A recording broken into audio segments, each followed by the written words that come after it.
Welcome to Kenton Teaches. Enjoy the video. You start by getting power and a link. Charge the controller above half or insert fresh batteries, then press the Xbox button to wake it. Once awake, press and hold the pair button until the ring flashes.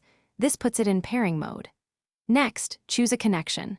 Plug a USB-C cable for wired play, use Bluetooth for laptops and phones, or use the Xbox wireless adapter for lowest latency. Make sure the console or PC is discoverable before you complete pairing.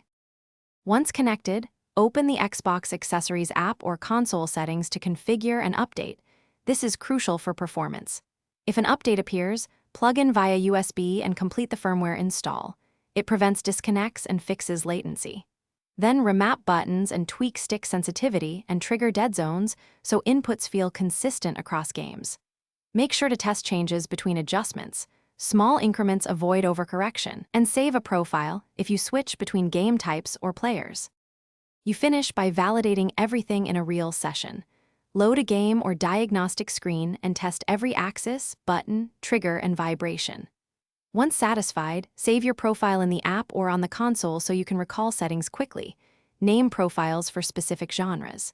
If something goes wrong, first restart your controller and host device, repair, and check firmware. These steps resolve most problems. If the problem persists, try a different USB cable or the Xbox.